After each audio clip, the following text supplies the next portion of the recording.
بسم اللہ الرحمن الرحیم۔ شروع اللہ پاک کے نام سے جو بڑا مہربان اور نہایت رحم کرنے والا ہے۔ صوبان میں چلتے پھرتے اللہ تعالیٰ کے دو نام پڑھیں، شوگر، بلڈ پریشر اور دل کی تمام بیماریاں دور۔ یہ عمل کرنے اور ڈاکٹروں کو خدا حافظ کہیں، جسم سے تمام بیماریوں کا خاتمہ ہو جاتا ہے۔ محترم ناظرین، آج صوبان کے بابرکت دن کے ساتھ ساتھ آپ کی خدمت میں ایک ایسا وظیفہ لے کر آیا ہوں جو اللہ تعالیٰ کے دو ناموں کو پڑھنے کا وظیفہ ہے، جسے چلتے پھرتے آپ پڑھ لینے سے شوگر، بلڈ پریشر اور دل کی تمام بیماریاں دور ہو جائیں گی۔ یہ عمل ڈاکٹروں کو خدا حافظ کہنے کا بہترین عمل ہے، جسم سے تمام بیماریوں کا خاتمہ ہو جاتا ہے۔ میری وہ بہن بھائی دوست احباب جو دولت کی کمی کی وجہ سے ذہنی دباؤ اور پریشانی بیماریوں میں مبتلا ہو چکے ہیں، ان کو آج اپنے سینے کا خاص راز بتانے جا رہے ہیں۔ انشاءاللہ اس وظیفوں کو کرنے سے اس کی تمام پریشانیاں اور بیماریاں دور ہو جائیں گی۔ یہ وظیفہ آپ ماہ شعبان المعظم کے کسی بھی دن چلتے پھرتے یہ وظیفہ پڑھ سکتے ہیں۔ اللہ پاک کا ایسا کرم ہوگا کہ آپ کی عقل بھی حیران رہ جائے گی۔ یہ اچانک دولت کا طوفان لانے والا وظیفہ ہے۔ یہ ایسا وظیفہ یا تسبیح ہے جو آپ کو بتانے لگا ہوں کہ جو چلتے پھرتے پڑھنے سے دولت کی کمی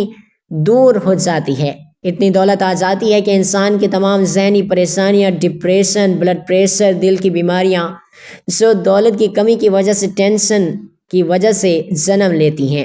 وہ دور ہو جائیں گی۔ ناظرین کرام، یہ ایک ایسی تسبیح کا ایسا خاص عمل ہے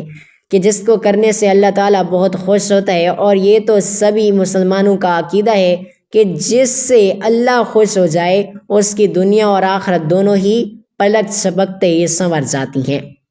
اور اس کے ہر بگڑے کام غیب سے ٹھیک ہو جاتے ہیں۔ اور اس تسبیح کو پڑھنے والے پر اللہ تعالیٰ اپنی خصوصی رحمت اور شفاعت نازل فرماتا ہے اور اس کو نیک بندوں کی فہرست میں شامل کر لیتا ہے۔ پھر اس بندے کی جو بھی حاجات ہوتی ہیں ان کو اللہ تعالیٰ جلد فوری طور پر پورا کر دیتا ہے۔ اللہ والو، اگر رزق کے حوالے سے کوئی تنگی یا کوئی پریشانی ہو تو رب کعبہ پورے سال کی غیر رزق اور دولت پڑھنے والے کے نصیب میں لکھ دیتا ہے، کیونکہ اس عمل کو کرنے سے، اس وظیفے کو کرنے سے اللہ تعالیٰ نصیب اور تقدیر کے فیصلے بھی کر دیتا ہے۔ آپ کسی بھی دن چلتے پھرتے اس تسبیح کو پڑھ سکتے ہیں، لیکن اگر آپ اس تسبیح کو روزانہ فجر کی نماز کے بعد کریں گے تو زیادہ مناسب ہوگا۔ ناظرین، یہ جو وظائف اور آیات ہوتی ہیں اللہ تعالیٰ کی طرف سے نازل ہوتی ہیں، اور اس میں رد و بدل بھی نہیں ہوتا، کوئی صورت ہی نہیں ہوتی، کیونکہ قرآن مجید میں ہر چیز کا حل موجود ہے۔ اگر ہم خلوص دل اور کامل یقین کے ساتھ اللہ تعالیٰ کی بتائی ہوئی آیات اور احکامات پر عمل کریں تو ہماری زندگی خوشحال ہو سکتی ہے اور ہمارے رزق کے تمام مسائل بھی حل ہو سکتے ہیں۔ اللہ تعالیٰ نے ہمارے لیے بہترین کلام اتارا ہے اور ایک ایسی کتاب جس کے تمام اعضاء ہم رنگ ہیں اور جس میں بار بار مضامین دہرائے گئے ہیں۔ اسے سن کر ان لوگوں کے رونگٹے کھڑے ہو جاتے ہیں جو اپنے رب سے ڈرنے والے ہیں، یا پھر ان کے جسم اور ان کے دل اللہ کا ذکر کی جانب راغب ہو جاتے ہیں۔ اسی طرح ہر طرح کی مخلوق کے مشاہدوں وجدان کو اس کتاب نے لمس کیا ہے اور یہ کہنے پر مجبور کیا ہے کہ ہم نے ایسا قرآن سنا جو عجیب، یعنی انسان معمولی اور قدرت سے ہٹ کر ہے۔ قرآن مجید کے یہ تمام بیانات شاہد ہیں کہ یہ کتاب اپنی ایسی تاثیر رکھتی ہے جو اس کے ماننے والوں تک محدود نہیں، بلکہ مومن، منکر، مسلم، غیر مسلم، ہر ایک کے دل اور دماغ تک پہنچ کر اس کے جذبات، شعور اور لاشعور کو جھنجھوڑنے کی صلاحیت رکھتی ہے۔ عملاً اس کتاب نے اپنے ماننے والوں اور انکار کرنے والوں کو برابر متاثر کر کے دکھایا ہے۔ علاوہ ازیں یہ صرف قرآن مجید کے اپنے بیانات نہیں بلکہ بے شمار تاریخی واقعات اس بات کی تائید میں کھڑے ہیں کہ قرآن مجید کے زیر اثر بہت سے لوگوں نے اسلام قبول کیا، اور جس میں ایک تعداد ان لوگوں کی ہے جنہوں نے زمانہ نبوت میں اسلام قبول کیا اور صرف صلاحیت سے معمار ہوئے۔ ہر وہ شخص جو قرآن مجید کو کتاب ہدایت اور شفا کے طور پر مقدم کرتا ہے اور قرآن مجید کے ساتھ اس کا طرز عمل حقیقی ہوتا ہے، اس کی شخصیت میں قرآن انقلاب پیدا کر دیتا ہے اور اسے ایک نئے سانچے میں ڈھال دیتا ہے۔ تمام مسلمان یہ جانتے ہیں کہ قرآن کریم اللہ تعالیٰ کی طرف سے انسانوں کے لیے نازل ہونے والا ایک عظیم معجزہ ہے۔ مگر یہ حقیقت بہت کم لوگ جانتے ہیں کہ اس معجزے میں وہ کیا بات ہے جس کی وجہ سے یہ تمام سابقہ معجزوں پر سبقت لے گیا۔ بعض اہل علم کا خیال ہے کہ قرآن کا اعجاز اس کی اسلوب بیانی اور بلاغت میں ہے، اور قرآن نے اس کا چیلنج بھی دیا ہے کہ کچھ لوگ کہتے ہیں کہ چونکہ قرآن ہر زمانے اور مکان کے لیے موضوع اور مناسب ہے، بلا شبہ قرآن کریم کے یہ سب اعجاز ہیں، مگر قرآن کریم کا سب سے بڑا اعجاز اس کا انسانوں کو تبدیل کرنے کی صلاحیت ہے، ہر انسان کو بدل ڈالنا تاکہ وہ نئی قسم کا انسان بن جائے، اللہ کی معرفت رکھنے والا، عبادت گزار، اپنے تمام احوال و حالات میں اللہ کی اطاعت کرنے والا بن جائے۔ ناظرین، اب میں وہ خاص وظیفہ آپ کے حوالے کر رہا ہوں جس کو پڑھنے والا رب کعبہ سے بیٹھے بیٹھے لاکھوں اور کروڑوں کی خواہشیں بھی کرے گا تو میرا رب لاکھوں کروڑوں روپے بھی عطا فرمائے گا۔ یہ وظیفہ پڑھنے والے سے رب خوش ہو جاتا ہے، اور جس بندے سے رب خوش ہو جائے اس کا ذکر فرشتوں سے کرتا ہے، اسے نام لے کر پکارتا ہے اور پھر حکم جاری کرتا ہے اور فرشتوں سے فرماتا ہے کہ جاؤ میرے اس بندے کی ہر حاجت کو پورا کر دو، اس کا ہر مقصد پورا کر دو، یہ جو کچھ بھی مانگتا ہے، جیسا بھی مانگتا ہے، جلدی سے جاؤ میرے غیب کے خزانوں سے اس کی جھولیاں بھر دو۔ اللہ والو، جب رب کی ذات تم کو دینے کے لیے تیار ہے تو پھر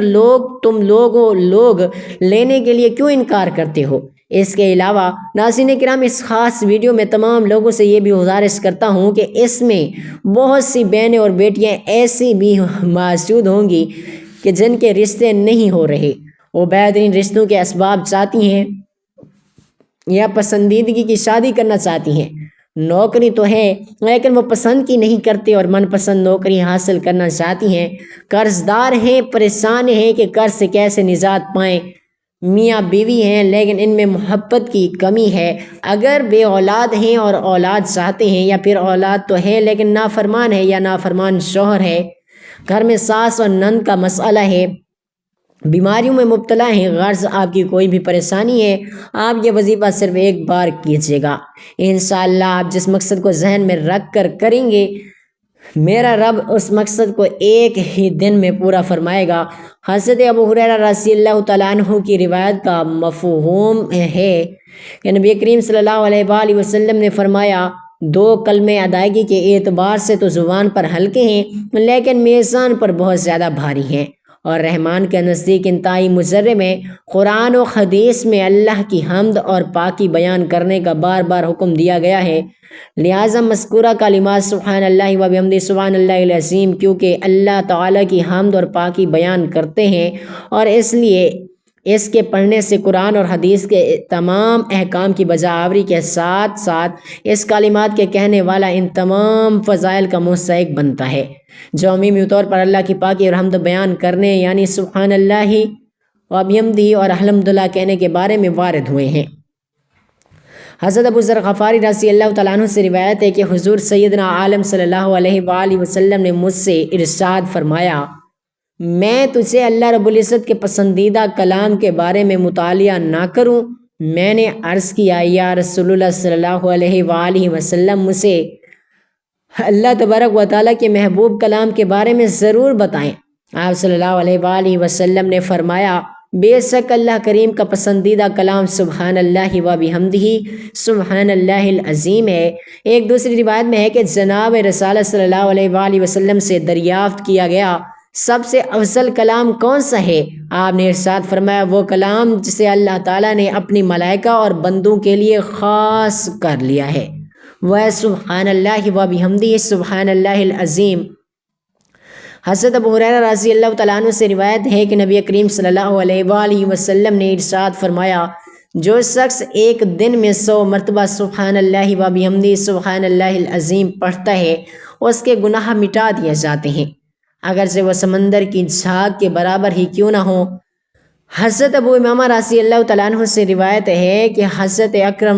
حضور اکرم صلی اللہ علیہ وآلہ وسلم نے ارشاد فرمایا، جس شخص کے لیے رات میں عبادت کرنا دشوار ہو، یا جو اپنا مال خرچ کرنے میں گرانی محسوس کرتا ہو، یا جو دشمن کے برسار بیکار ہونے سے ڈر رہا ہو، اور سبحان اللہ و بحمدہ سبحان اللہ العظیم کثرت سے پڑھا کرے کیونکہ ایسا کرنا اللہ رب العزت کو سونے کا پہاڑ صدقے کرنے سے بھی زیادہ محبوب ہے۔ حضرت جویریہ رضی اللہ تعالیٰ عنہ بیان کرتی ہیں کہ حضور نبی کریم صلی اللہ علیہ وآلہ وسلم صبح کی نماز پڑھنے کے بعد ہی ان کے پاس سے چلے گئے، اور وہ اس وقت بھی نماز کی جگہ پر بیٹھی تھیں، پھر بھی آپ نماز کی جگہ پر بیٹھی تھی، دن چڑھ آیا، آپ پھر تشریف لائے اور وہ وہیں بیٹھی ہوئی تھی۔ آپ نے فرمایا کیا جس وقت سے میں تم کو چھوڑ کر گیا ہوں تم اسی طرح بیٹھی ہوئی ہو؟ حضرت جویریہ رضی اللہ تعالیٰ عنہ نے عرض کیا ہے جی ہاں یا رسول اللہ۔ تو نبی کریم صلی اللہ علیہ وآلہ وسلم نے فرمایا میں نے تمہارے بعد یعنی تم سے جدا ہونے کے بعد 4 ایسے کلمات 3 بار کہے جو کچھ تم نے صبح سے اب تک پڑھا ہے، اگر ان کلمات کے ساتھ وزن کر لو تو ان کلمات کا وزن زیادہ ہوگا۔ حضرت جابر رضی اللہ تعالیٰ عنہ فرماتے ہیں کہ حضور نبی کریم صلی اللہ علیہ وآلہ وسلم نے فرمایا جس نے سبحان اللہ و بحمدہ سبحان اللہ العظیم پڑھا اس کے لیے جنت میں کھجور کا ایک درخت لگا دیا جائے گا۔ رسول اکرم صلی اللہ علیہ وآلہ وسلم نے ایک دن صحابہ اکرام سے فرمایا سبحان اللہ و بحمدہ سبحان اللہ العظیم 100 مرتبہ پڑھو، جس نے 1 مرتبہ پڑھا اس کے لیے 10 نیکیاں لکھی جائیں گی، اور جس نے 10 مرتبہ پڑھا اس کے لیے 100 نیکیاں لکھی جائیں گی، اور جس نے 100 مرتبہ پڑھا اس کے لیے 10,000 نیکیاں لکھی جائیں گی،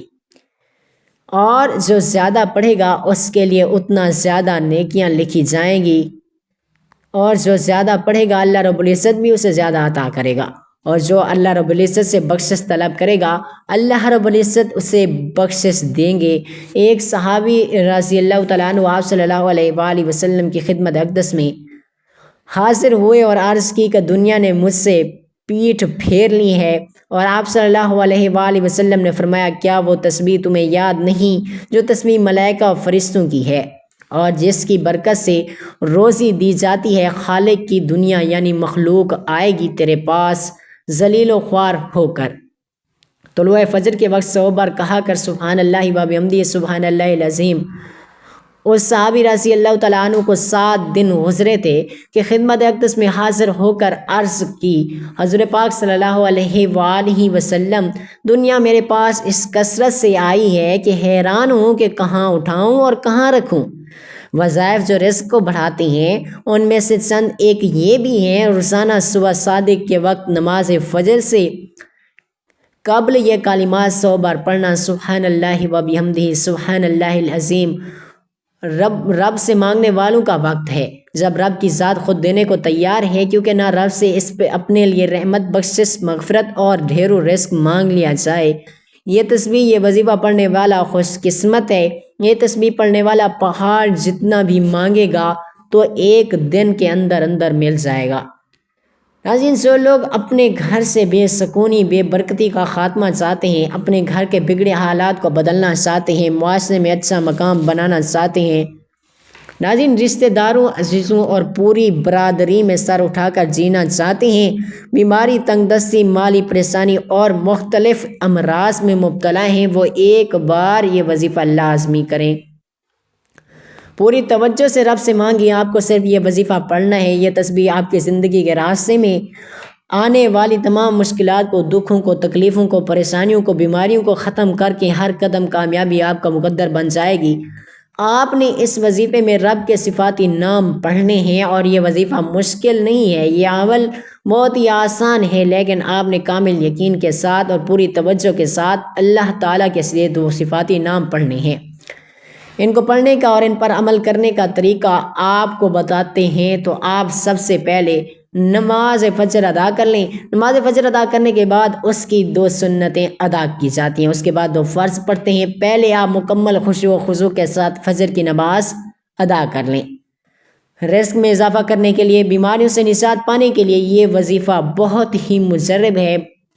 نبی کریم صلی اللہ علیہ وآلہ وسلم نے فرمایا صدقات کی کثرت سے رزق طلب کرو، زیادہ صدقہ دنیاوی نعمتوں میں اضافے کا باعث بنتا ہے، خصوصاً اس سے رزق میں اضافہ ہوتا ہے۔ اسی طرح خوش اخلاق رزق کی کنجیوں میں سے ایک کنجی ہے۔ جو خوش اخلاقی سے پیش آتا ہے جو شخص، اس کا بھی رزق بڑھا دیا جاتا ہے۔ ناظرین چلتے ہیں وظیفے کی جانب۔ اگر مرد یہ وظیفہ کریں تو وہ باجماعت نماز فجر ادا کریں، وہیں بیٹھ جائیں اور سب سے پہلے 3 مرتبہ اعوذ باللہ من الشیطان الرجیم اور 3 مرتبہ بسم اللہ الرحمن الرحیم پڑھ لیں۔ اس کے بعد 11 مرتبہ درود ابراہیمی پڑھ لیں، جو درود ابراہیمی ہم نماز میں پڑھتے ہیں۔ وہ سب سے افضل درود ابراہیمی پڑھنے کے بعد بھائیوں اور بہنوں 1 گلاس پانی لے لیں اور اس پر اللہ کے یہ 2 نام پڑھ کر مریض کو پلا دیں۔ جس طرح کی بھی بیماری ہو، کتنی ہی پرانی بیماری ہو، اگر ڈاکٹر نے علاج سے انکار کر دیا ہو تو پھر پریشان ہونے کی بھی ضرورت نہیں۔ آپ اپنے خالق کو پکاریں، جس رب نے تمہاری بیماری بھیجی ہے وہیں اللہ اسے دور کر کے اسے شفا بھی ضرور دے گا۔ لہٰذا ہمارا آج کا یہ عمل جو اس ویڈیو میں بیان کیا جا رہا ہے نہایت مجرب اور بہترین عمل ہے۔ اللہ رب العزت کے صفاتی نام کا عمل ہے اور اس کا جو طریقہ ہے اس ویڈیو میں بیان کیا جا رہا ہے، اس کے مطابق اس عمل کو کریں اور مریض کو یہ پانی پلائیں۔ اللہ کے فضل و کرم سے اور رحمت سے مریض کو ضرور شفا حاصل ہو جائے گی۔ محترم ناظرین، یہ عمل آپ نے کب کرنا ہے اور کیسے کرنا ہے اور مریض کو یہ پانی پلانا ہے، تو یہ تمام باتیں اس ویڈیو میں بیان کی جائیں گی۔ بس گزارش ہے کہ آپ ویڈیو کو سکپ نہ کیجیے گا اور مکمل ویڈیو پورے دھیان سے دیکھ لیں تاکہ کسی بھی قسم کی کوئی بھی گڑبڑ نہ ہو۔ قرآن پاک کی خوبصورت آیات مبارکہ ہیں اور جب میں بیمار ہوتا ہوں تو وہی مجھے شفا دیتا ہے، اور یہ اللہ کے پرہیزگار پیغمبروں کے کلمات ہیں جو قرآن مجید میں بیان فرمائے گئے ہیں۔ ان کلمات کے ساتھ اللہ رب العزت نے پوری انسانیت کو یہ بات بتا کر شفا دینے والی ذات اللہ کی ہے، اور اس لیے ہر انسان کو چاہیے کہ جب بھی بیمار ہو تو اسی سے شفا طلب کی جائے۔ ہمیشہ یہ بات یاد رکھیے کہ صحت کی نعمت اللہ رب العزت کی عطا کردہ نعمت میں سے ایک عظیم نعمت ہے، لیکن صحت مند اور نارمل انسان، زندگی گزارنے والے لوگ اس بیش بہا اور قیمتی نعمت کی قدر نہیں کرتے، کیونکہ عام طور پر ہر شروع دن ہی سے ہمیں ایک صحت مند زندگی نصیب ہوتی ہے، اس لیے ہم اسے معمولی چیز یعنی ایک معمولی نعمت سمجھتے ہیں اور ہمیں کوئی خاص بات نہیں لگتی، اور اللہ کی اس عظیم نعمت پر ہم اللہ کی شکر گزاری تو دور کی بات ہے، ہم عام طور پر صحت مندی کے عالم میں اللہ کی ناشکری، نافرمانی، غفلت، حتیٰ کہ سرکشی اور بغاوت کا بھی ارتکاب بھی مسلسل کرتے رہتے ہیں۔ ایسے میں اللہ رب العزت کی رحمت جوش میں آتی ہے اور اللہ یہ دیکھ لیتا ہے کہ اگر یہ بندہ اگر یوں ہی غفلت اور سرکشی میں گرفتار رہا تو یہ جہنم کی گہری وادیوں میں اپنا ٹھکانہ بنا بیٹھے گا، پھر جنت کے جن درجات کو یہ حاصل کر سکتا ہے اس سے محروم رہ جائے گا۔ چنانچہ ایسے میں اللہ تبارک و تعالی انسان پر بیماریوں کو بھیجتا ہے تاکہ اپنے بندے کے گناہوں کو معاف کر کے اسے پاک کر دے۔ تو ناظرین نے محترم یہ بات یاد رکھیے گا کہ حکیم اور طبیب اور ڈاکٹر سے علاج کروانا منع ہرگز نہیں ہے، اور اسے سنت سمجھ کر ہی کروانا چاہتے ہیں، لیکن یقین ہمیشہ اللہ کی ذات پر ہی ہونا چاہیے اور اللہ ہی سے شفا طلب کرنی چاہیے۔ لہٰذا آج کا وظیفہ اللہ رب العزت کی ذات سے شفا طلب کرنے کے حوالے سے ہی ہے، اور جان لیجیے کہ آج یہ وظیفہ ہر اس بیماری کے لیے جس کو ڈاکٹر نے لا علاج قرار دیا، کیونکہ اللہ تبارک و تعالیٰ کے یہاں کوئی بیماری لا علاج نہیں ہے۔ تو محترم ناظرین، آج کے اس وظیفے کو آپ کسی بھی بیماری کے لیے کر سکتے ہیں۔ شوگر کے لیے بھی یہ عمل نہایت مجرب ہے، اور جن لوگوں کو شوگر کی وجہ سے جسم پر زخموں کا سامنا ہے، جن کے زخموں کی وجہ سے پریشانیاں ہیں، تو وہ بھی اس عمل کو کریں، اور انشاءاللہ اللہ نے چاہا تو بہت جلد شفا نصیب ہو جائے گی، اور جتنا یقین کے ساتھ یہ عمل کیا جائے گا اتنا ہی جلد شفا حاصل ہوگی۔ تو آئیے ناظرین، اب ہم چلتے ہیں عمل آخر کیسے کرنا ہے۔ تو ناظرین، اس عمل کا طریقہ پوری توجہ سے سنیے گا، اسی طریقے سے عمل کرنا ہے یہ جیسے بتانے جا رہا ہوں۔ اس عمل کے لیے سب سے پہلے 3 مرتبہ تعوذ و 3 مرتبہ تسمیہ پڑھنا ہے، پھر 11 مرتبہ آپ نے درود ابراہیمی پڑھنا ہے، اور اس کے بعد آپ نے اللہ تعالیٰ کے 2 بابرکت نام یا اللہ یا مجیدو کا ورد کرنا ہے۔ یہ ورد آپ نے 313 مرتبہ پڑھنا ہوگا، یعنی اللہ کے 2 نام یا اللہ یا مجیدو کو 313 مرتبہ پڑھنا ہے، اور اس کے بعد 41 مرتبہ سورۃ الکوثر پڑھنی ہے، سورۃ الکوثر۔ اس کے بعد 100 مرتبہ سبحان اللہ و بحمدہ، سبحان اللہ العظیم پڑھنا ہے، اور آخر میں اتنا ہی درود پاک پڑھنا ہے جتنا وظیفے کے شروع کرنے سے پہلے آپ نے پڑھا تھا۔ ناظرین، وظیفہ مکمل کرنے کے بعد اپنے قریب رکھے ہوئے پانی کے گلاس پر دم کر لینا ہے اور مریض کو بھی دم کر دینا ہے۔ مریض کو آپ نے یہیں دم کیا ہوا پانی بھی پلانا ہے، اور اس عمل کو کم سے کم 3 دن تک جاری رکھنا ہے۔ اگر زیادہ دن تک کر سکتے ہیں تو زیادہ بہتر ہے۔ تو ناظرین، یہ وظیفہ آپ کسی بھی نماز کے بعد بھی کر سکتے ہیں، آپ چلتے پھرتے بھی کر سکتے ہیں، لیکن اگر آپ اس عمل کو نماز فجر کے بعد کریں گے تو اس کا زیادہ سے زیادہ اثر ہے، کیونکہ فجر کا وقت سب سے زیادہ رحمتوں اور برکتوں کا وقت ہوتا ہے۔ اگر آپ یہ عمل فجر کی نماز کے بعد کریں گے تو بہت بہتر ہوگا، لیکن اس کے علاوہ پورے دن میں جب بھی آپ یہ عمل کر لیں تو کوئی مذائقہ نہیں۔ لیکن یہ بات ضرور یاد رہے کہ باوضو ہو کر اور پورے یقین کے ساتھ اس عمل کو کیا جائے۔ جس مریض کے لیے بھی یہ عمل کیا جا رہا ہے اس کی شفا یابی کے لیے نیت کر کے یہ عمل کیا جائے۔ اب یہ بھی جان لیجیے کہ بہتر تو یہ ہے کہ مریض خود اس عمل کو کریں، لیکن اگر مریض کسی بھی وجہ سے خود یہ عمل نہیں کر سکتا تو پھر کوئی بھی گھر کا فرد ہو، دوست ہو یا رشتہ دار ہو، مریض کے لیے یہ عمل کر سکتا ہے۔ بہن، بھائی، والدین یا گھر کا کوئی بھی فرد مریض کے لیے عمل کر سکتا ہے۔ اللہ رب العزت پر مکمل بھروسہ کرتے ہوئے اس عمل کو کرنا ہے۔ اللہ رب العزت سے دعا ہے کہ ایک نیکی کی بات کو سننے، سمجھنے، اس پر عمل کرنے کی طاقت و توفیق عطا فرمائے، اور اس پر طاقت اور توفیق مرمت فرمائے، آمین یا رب العالمین۔ ناظرین، گزارش ہے کہ اللہ تعالیٰ کی 99 ناموں میں سے کوئی ایک نام لکھ کر کمنٹ سیکشن میں ضرور شیئر کریں۔ اللہ تعالیٰ ہم سب کا حامی و ناصر ہو، آمین، جزاک اللہ۔